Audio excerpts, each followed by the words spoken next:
모세의 34장을 보시면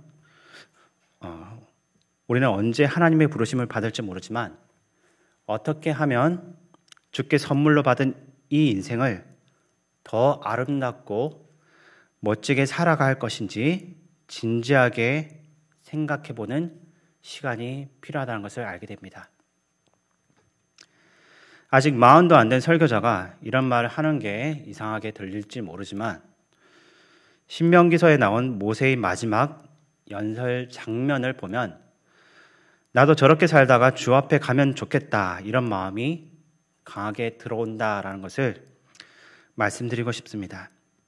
아무튼 여러분도 모세처럼 남은 생애를 열심히 살다가 아름다운 뒷모습을 보이며 천국으로 떠나가는 복된 성도님들이 다 되시기를 주의 이름으로 축원드립니다. 오늘 말씀을 함께 읽었을 때 떠나가는 모세의 뒷모습은 한마디로 장관입니다. 마치 서쪽 하늘을 붉게 물들이며 지는 해처럼 혹은 장엄한 교황하게 피날레처럼 아름다운 대미를 장식하고 있습니다. 한 세기 이상 살아온 모세는 출애굽 이후 40년 강야 생활을 마치고 가나안 땅을 눈앞에 두고 있는 상태입니다. 그는 이스라엘 백성들에게 마지막 고별 설교를 마친 후 너보산 최정상인 비스가봉에 올라가 있습니다. 거기서 마지막으로 하나님께서 약속하신 가나안 땅을 바라본 후 그렇게 하나님께 떠나가게 됩니다. 인간적으로 보면 한편으론 아쉬움과 섭섭함이 있습니다. 물론 모세가 실수한 것도 있지만 그래도 나름 하나님 앞에 최선을 다해서 충성을 다한 사람인데 하나님이 어쩌면 그토록 매정하게도 가나안 땅을 밟아보지도 못하게 훌쩍 불러가시나 그런 의문이 생기기도 합니다. 그러나 그것은 우리의 인간적이고 얕은 생각입니다. 하나님은 모세를 사랑하시고 그를 충분히 축복하시고 상을 주셨습니다. 그러면서 결코 모세 개인이 아닌 하나님의 일을 이루어 가시는 것입니다. 그러므로 우리는 인간적인 생각은 접고 이 33장을 이해할 필요가 있습니다. 모세는 아름다운 영혼의 모습으로 떠났습니다. 우리가 인생을 살다가 이 세상을 떠나는 임종의 순간은 바로 하나님을 뵙는 날입니다. 물론 우리가 이 세상 살 동안에도 우리가 하나님을 만납니다. 그러나 우리가 가진 육체의 눈으로는 직접 하나님의 모습을 보지는 못합니다. 그래서 바울은 무엇이라고 말을 합니까? 고린도전서 13장 12절에 우리가 지금은 거울로 보는 것 같이 희미하지만 그때는 얼굴과 얼굴을 맞대고 보게 된다라고 했습니다. 우리는 하나님을 가까이 뵙는 그 순간을 위해서 준비해야 합니다. 마치 시집갈 날을 잡아놓은 신부처럼 우리는 자신의 모습을 아름답게 가꾸어야 합니다. 그래서 우리는 예수님을 믿음으로 영접하면 즉시 천국에 갈 수 있지만 시간을 두고 조금씩 주님을 닮아가는 길을 걷게 되는 것입니다.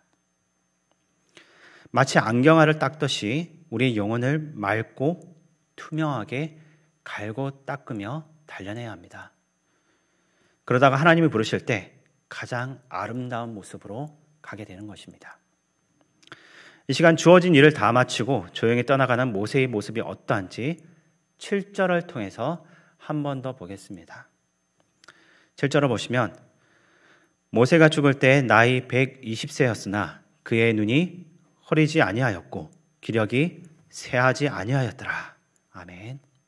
이 말씀은 그가 육신적으로 강건했다는 것입니다. 혹자는 이 말씀을 들으면서 저 정도면 더 살 수도 있었을 텐데 하며 아쉬워할 수도 있겠지만 충분히 자기 수명을 살고도 건강한 모습으로 떠나갈 수 있는 게 더 큰 복입니다. 근데 모세에게 있어서 이보다 더 좋은 것은 무엇입니까? 그의 인격과 영혼의 아름다운 모습입니다. 10절 하반절에 보면 모세는 여호와께서 대면하여 아시던 자여 라고 했습니다. 그의 영혼이 얼마나 투명하고 맑았는지를 알 수 있습니다. 깊은 기도 생활을 통해서 그의 영혼은 하나님을 깊이 만났던 것입니다. 모세는 가장 아름다운 나그네의 모습으로 세상을 떠났는데 그는 죽음 앞에 군소리하지 않고 발버둥 치지 않고 순종함으로 세상을 떠났다는 것입니다. 이처럼 우리 인생은 하나님이 맡겨주신 만큼 충성하다, 부르시면 순종하고 떠나야 할 존재들입니다. 왜냐하면 우리는 다 나그네이기 때문입니다. 다른 말로 표현하면 잠시 맡은 일을 하다 떠나는 정직입니다.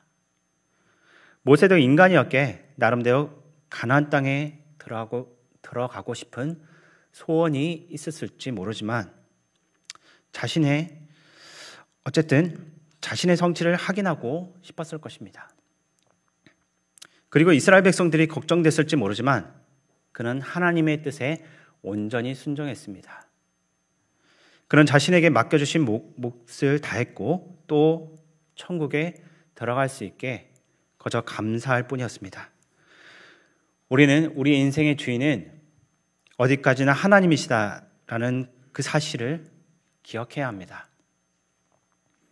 이제 설교를 마치기 전 천상병 시인의 기천이라는 시를 한번 읽어드릴 건데 이 기천은 시인이 행방불명 상태일 때 가족들이 사망 신고를 했다는 것을 알고서 본인의 지난 인생을 생각하며 쓴 시라고 합니다.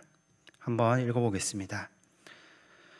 나 하늘로 돌아가리라. 새벽빛 와 닿으면 쓰러지는 이슬 더불어 손에 손을 잡고 나 하늘로 돌아가리라. 노을빛 함께 단둘이서 기슭에서 놀다가 구름 손짓하면은 나 하늘로 돌아가리라. 아름다운 이 세상 소풍 끝내는 날 가서 아름다웠더라고 말하리라. 이 자리에 있는 설교자와 성도님들이 짧지만 이 긴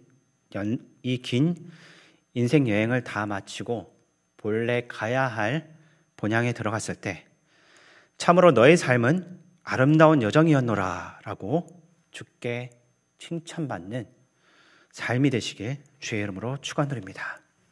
기도하겠습니다. 아버지 하나님, 우리도 모세처럼 인생의 마지막 시간이 다가왔을 때 참으로 아름답게 이 세상을 떠나고 하나님께서 맡기신 일을 다 마치고 이 세상을 떠나갈 수 있도록 도와주시옵소서. 하나님, 이 세상을 살면서 세상적인 욕심과 인간적인 바램대로 사는 것이 아니라 하나님께서 말씀하셨던 것처럼 하나님 사랑, 이웃 사랑을 세상 가운데 실천해 가며 살아갈 수 있게 도와주시옵소서. 그래야 정말로 우리가 하나님을 직접 마주쳤을 때, 하나님을 우리가 직접 보았을 때 참으로 너의 인생은 아름다웠다라고 칭찬받는 우리의 삶이 될 수 있도록 도와주시옵소서. 이 시간 마치고 돌아가는 그 발걸음들 인도하여 주시고 하나님 함께하여 주시옵소서. 우리를 사랑하신 예수님의 이름으로 기도드립니다. 아멘.